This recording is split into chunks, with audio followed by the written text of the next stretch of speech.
GTV में मुजाहिद वल्दी आपको खुशामदीद कहता है। और मियां नवाज शरीफ की वापसी के यानी जो 21 अक्टूबर को होने जा रही है, उससे पहले ही एक के बाद दूसरा तनाज़ा खड़ा होता है। शहबाज शरीफ साहब वहाँ पर मौजूद हैं, दावे से कह रहे हैं कि मियां साहब की वापसी 21 अक्टूबर को होगी, तैयारियां हो रही हैं। लेकिन साथ साथ ये भी है कि पहले तो नैब खोले गए और कल हमारे वफाकी वज़ीर दाखिला निगरान वज़ीर दाखिला ने एक नया पेंडोरा बॉक्स खोलते हुए कहा कि नवाज शरीफ जब को ज़मानत नहीं मिली, अगर क़ब्ल ज़मानत नहीं मिली तो उन्हें गिरफ़्तार होना होगा। उन्होंने कहा कि उनको गिरफ्तारने के लिए यानी मुलज़िम को गिरफ़्तार करने के लिए किसी फ़ौज की ज़रूरत नहीं कि एयरपोर्ट पर आएंगे, वहाँ पर हसास इलाक़ा है और वहाँ वो गिरफ़्तार हो जाएंगे। और ये उनका ये कहना था कि गिरफ़्तारी के लिए तैयारी होती है, रियासत का अपना एक निज़ाम होता है।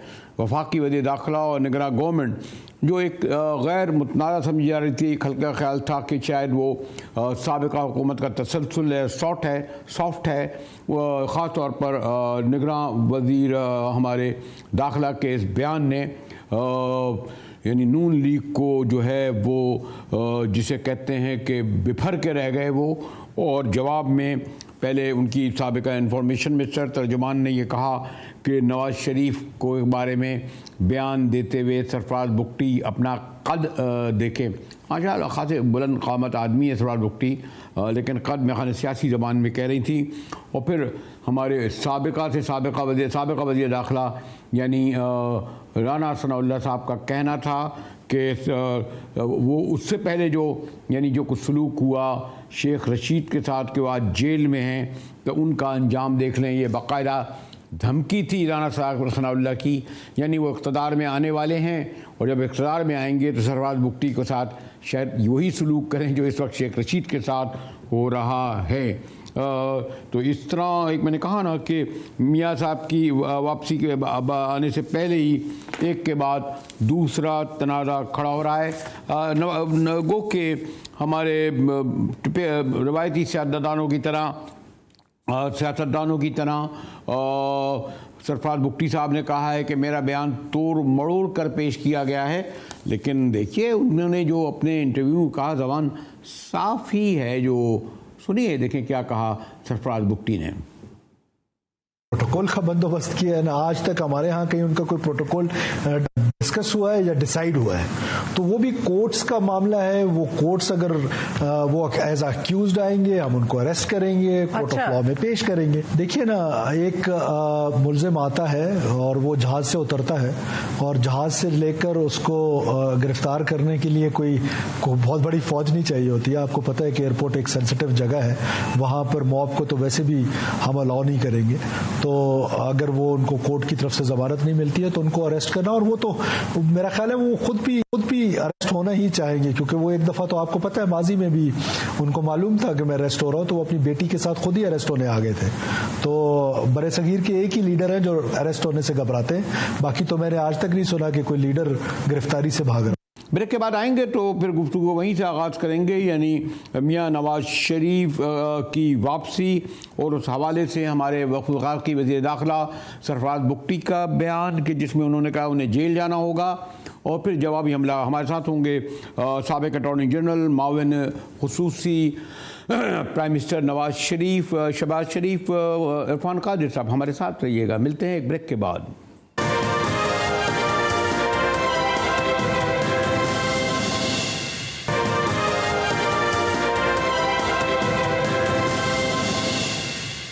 यहाँ इस ब्रेकिंग न्यूज़ से पहले कि जिसमें तहरीक इंसाफ के सरबराह को अटक जेल से अडियाला जेल मुंतकिल कर दिया गया है, हम गुफ्तगू कर रहे थे हमारे मौजूदा वफाकी वज़ीर दाखिला सरफराज बुगटी और मौजूदा वज़ीर दाखिला उससे पहले साबिक़ा वज़ीर दाखिला राना सनाउल्लाह के दरमियान बयानों की गोलाबारी के सरफराज बुगटी साहब ने यह कहा कि मियां साहब की ज़मानत नहीं हुई तो उन्हें जेल जाना पड़ेगा और ये रियासत का एक तरीक़ाकार होता है, एयरपोर्ट हसास मकाम है, वहाँ हुजूम नहीं होगा और उनको बाकायदा गिरफ़्तार किया जाएगा। इस पर मैंने कहा राना सनाउल्लाह और मरियम बीबी का शदीद रद्द-ए-अमल आया। मरियम नवाज़ ने कहा कि सरफराज बुगटी अपना कद देखें और फिर बात करें, और राना सनाउल्लाह ने अपने साबिक़ा पेशरो यानी शेख रशीद का हवाला देते हुए कहा कि सरफराज बुगटी को उनका अंजाम याद रखना चाहिए। हमारे साथ इरफान कादिर साहब प्राइम मिनिस्टर शहबाज शरीफ के माविन खुसूसी भी रहे, अटॉर्नी जनरल बड़े पाए के वकील हैं। शुक्रिया इरफान कादिर साहब, आपने हमारे लिए वक्त निकाला।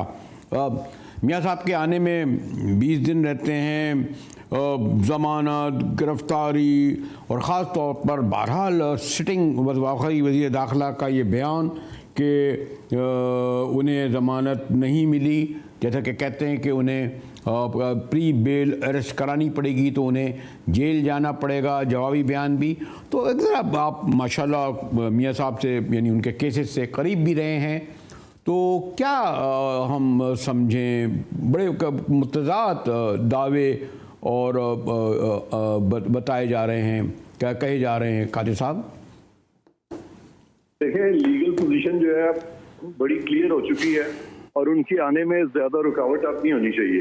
एक तो उनकी अपील इस वक्त पेंडिंग है और उनकी जो कन्विक्शन के खिलाफ वो इस्लामाबाद हाई कोर्ट ने टेकअप करना है अब, और ये एसेट बियॉन्ड नॉन सोर्स के इन्होंने 3 केसेस बना दिए थे जो कि नहीं बनाए जा सकते। इन एनी केस इनको एक तो तरीका ये है कि चूंकि पनामा केस जो है वो बुनियाद बना था इस सारे प्रोसेस का जिसके तहत के इनके खिलाफ रेफरेंसेस फाइल हुआ, फिर इनकी कन्विक्शन हुई, तो पनामा केस को भी अब ये चैलेंज कर सकते हैं आने वाले दिनों में, क्योंकि प्रैक्टिस एंड प्रोसीजर का जो कानून है जिसको कि मअतल किया गया था उसकी तकरीबन अब मअतली ख़त्म है, क्योंकि नए चीफ जस्टिस जो हैं उसी पे अमल करते हुए उन्होंने कॉन्सेंट ले ली है अपने 2 सीनियर जजेस की।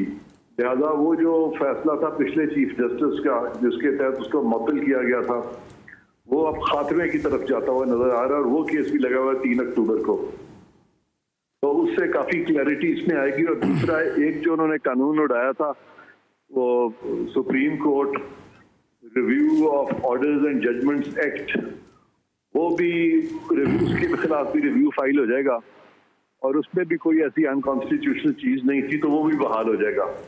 वो भी एक रेमेडी जो है वो अवेलेबल हो जाएगी मियाँ साहब को डायरेक्टली सुप्रीम कोर्ट में, और अपील की रेमेडी चूंकि वो ऑलरेडी परसू कर रहे हैं उसी में अगर दरखास्त दे दी जाए और कहा जाए कि जी बहुत से नए फैक्ट सामने आए हैं जिससे ये पता चलता है कि ये तमाम जो चीज़ें थी ये मनूवर की गई थी और इसमें बहुत सी यानी चीज़ें ऐसी शामिल हुई हैं जिसपे कि कंकरेंट इलीगल फाइंडिंग्स भी हैं और कुछ लोगों की इन्वॉल्वमेंट भी थी, और ये सही तरीके से अकाउंटेबिलिटी कोर्ट पे जो रेफरेंसेस फाइल हुए हैं और जिस तरह से पनामा केस में उन्होंने कंट्रोल। लेकिन इरफान कादिर साहब, ये जो उसकी टाइमिंग बड़ी अहम है जो केस खुलने की, नैब के, यानी पहले भी खुल सकते थे लेकिन ठीक जिस दिन नवाज शरीफ के आने की वादे तारीख साबिक प्राइम मिनिस्टर शहबाज शरीफ ने दी, अगले दिन नैब केसेस को 1800 ट्रक भर के जो है केसेस अदालतों में चले गए, जिसमें मियाँ नवाज शरीफ का सर-ए-फ़हरिस्त केसेस हैं। देखिए, अब ये कहानी बड़ी पुरानी हो गई है कि पाकिस्तान की सियासत को आप आने वाले दिनों में केसेस के जरिए कंट्रोल करें, तो ये अब नहीं हो सकता कि अब ये अगले 10-20 साल इसी तरह ही गुजर जाएं और केसेस फाइल होते जाएं और तमाम सियासी लीडरशिप जो है वो अदालतों में भागती रहे। तो मेरा ख्याल है अब इनको चाहिए सबको कि एक नेशनल रिकन्सिलिएशन की तरफ बढ़ें, और वो जो इससे पहले जो नेशनल रिकन्सिलिएशन ऑर्डिनेंस आया था एक 2007 में या 8 में, वो बड़ा अच्छा कानून था, उसको भी सियासत की नज़र कर दिया गया। उसी वक्त ही अगर ये हो जाता और ये जो हाई मॉरल ग्राउंड बनाने की कुछ लोग कोशिश कर रहे थे जिसमें कि जुडिशरी का भी बड़ा मंफी रोल था, ये चीज़ें ना होती तो आज हम इस मुसीबत से निकल चुके होते और बिल्कुल स्ट्रेट वे इलेक्शन हो रहे होते। लेकिन अब चूंकि अभी भी वो जो यानी वो जो जाल जो है उसी तरह के कांटे जो हैं आज भी वो ख़त्म नहीं किए गए, वो बिछाए जा रहे हैं। तो वंस फॉर ऑल इस पे एक नेशनल रिकन्सिलिएशन के जरिए ये सब चीज़ें ख़त्म करें ताकि मुल्क को एक अच्छी खबर मिले कि भाई हमारे मुल्क में जमहूरियत है। और हम तो कादिर साहब बसर एहतराम, यही बात आप तहरीक इंसाफ के कई महीना से मुक़य्यद इमरान खान और उनके साथियों के लिए भी कहेंगे उन्हें भी ये रिलीफ मिलना चाहिए। मैं देख रहा था उनके मुशीर वजीर दिन रात 1 ताड़ा 2 ताड़ा 3 ताड़ा बार बार कहते हैं कि अभी कई साल रहना पड़ेगा इमरान खान को जेल में। कादिर साहब, मैं आपसे 100% एग्री करता हूँ। अगर वो अपने दौरे हुकूमत में चेयरमैन नैब को जो उन्होंने वो एक खातून के मामले में जिस तरह से उनको अंडर प्रेशर भी रखा और फिर अपने सियासी हरीफों के खिलाफ केसेस भी बनाए, उनको ऑब्वियसली ये नहीं करना चाहिए था। और अब जो यानी जो हम जिस दौर से गुजर रहे हैं, अगर वो ये सारा कुछ ना करते तो ये इस किस्म का मकाफात अमल भी ना होता। लेकिन मैंने तो आपको बताया कि इन दी लॉन्ग रन सबको इस तरफ आना पड़ेगा, खा वो तरीके इंसाफ के चेयरमैन हो या दूसरी पार्टीज के टॉप लीडर्स हो, उनको इस तरफ आना पड़ेगा। क्योंकि अदालतों का काम नहीं है कि वो पाकिस्तान की सियासत को रेगुलेट करें और अनइलेक्टेड लोग जो हैं वो इलेक्टेड रिप्रेजेंटेटिव्स को इसी तरह से निकालते चले जाएं और फिर हमारी जब एस्टेब्लिशमेंट पे बोझ पड़ता है तो वो भी इस चीज से बाहर नहीं रह सकते। तो अगर ये अपना पार्लियामान को सियासतदान जो है अफाम तफहीम के साथ चलाना शुरू कर दें तो फिर वो जो बोझ पड़ता है एस्टेब्लिशमेंट पे वो भी नहीं पड़ेगा और अदलिया में जो 57,000 केसेस हैं वो जो है वो भी बैकलॉग कम होगा।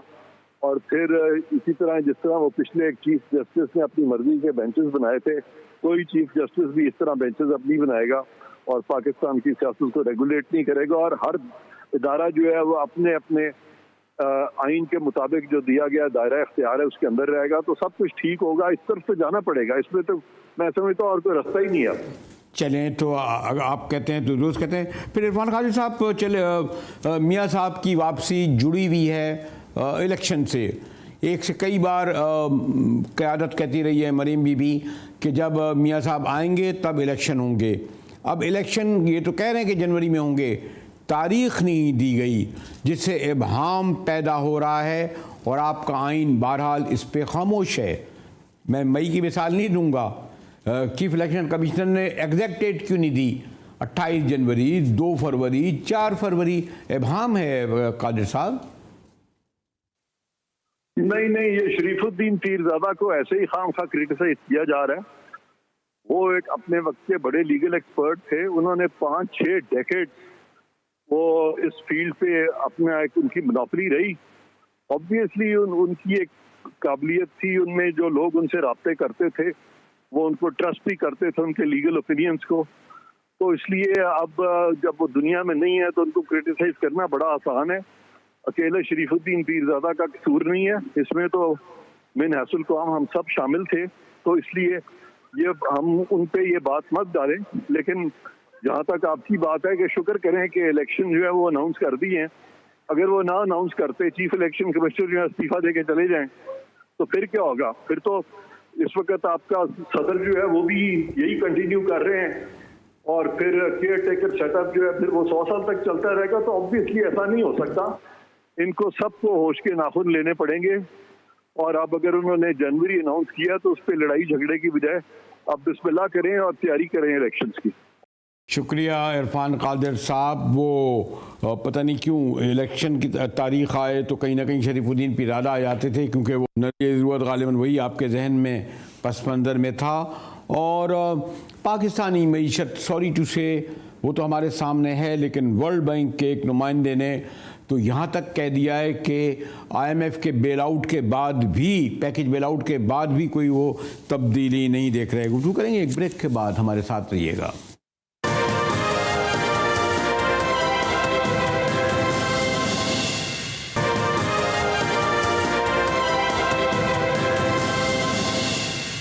GTV में एक बार फिर मुजाहिद बल्बी आपको खुशामदीद कहता है। और ज़बान खल्क तो कहती ही थी, लेकिन वर्ल्ड बैंक के नुमाइंदे ने, एक बड़े अहम नुमाइंदे ने पाकिस्तानी मईशत के हवाले से जो कुछ कहा है और जिसमें हमारा सॉरी टू से असल चेहरा दिखा दिया है। उनका ये कहना है कि पाकिस्तानी मईशत इतने बुरे हालत पर पहुंच गई है कि IMF का बेल आउट पैकेज भी जो है वो उसे नहीं बचा सकेगा। और ख़ास तौर पर उसका ज़िम्मेदार उन्होंने पाकिस्तानी अशराफिया को ठहराया है और वो ये कहते हैं कि इनका कानूनी जवाज़ भी नहीं है इनकी ताकत का, यानी ताकत का और इनका कानूनी जवाज़ पाकिस्तानी अशराफिया, और इससे मुराद उनकी यह है कि जो अशराफिया में यहाँ के सरकारी अफसर आते हैं या इसमें जजेज़ आते हैं, इसमें साबिक रिटायर्ड फ़ौजी आते हैं, इसमें फ्यूडल आते हैं, और ये कहते हैं कि जनाब ये हालात को जूं का तू रखना चाहते हैं, और इसके लिए पाकिस्तान को फौरी तौर पर ये करना होगा कि अरकान पार्लियामेंट के तमाम स्कीमें ख़त्म की जाएँ। आपको इल्म है कि एक तो ख़ुद अरकान पार्लियामेंट तकरीबन 110 अरब रुपए की अभी इन्होंने हाल ही में अपनी डेवलपमेंट स्कीमें क्लियर कराई थी। एक लाहौर मोटरवे है जो 11 अरब रुपए की थी, जो 110 अरब रुपए में पहुंच चुकी है, और बताइए वो पैसा कहाँ गया। बिजली की मद में देखें 140,000 अरब, और कीजिए हम लोग जो 50, 100, 200 हम लोग जो 10, 20, 30, 40, 50,000 रुपए का बिल देते हैं, पाकिस्तान की अशराफिया 10 साल में 140 अरब रुपए बिजली के मद में ज़ाय कर चुकी है। हमारे साथ खाका नजीब साहब हैं, मुमताज़ माहिर मईशत, साबिक वज़ीर ख़ज़ाना। शुक्रिया नजीब साहब। आपने भी देखा होगा वर्ल्ड बैंक की रिपोर्ट, क्या मैं तो जानता हूँ आपका माशाल्लाह इससे ज़्यादा जानते होंगे, और जो वो कह रहे हैं कि IMF के रिलीफ पैकेज से भी कुछ नहीं होगा और अशराफिया भी अपने तौर तरीके बदलने के लिए तैयार नहीं है। खाकान साहब अस्सलाम वालेकुम। देखें, पहली बात हमें ये समझने की है कि इसमें कोई ऐसी नई बात नहीं है।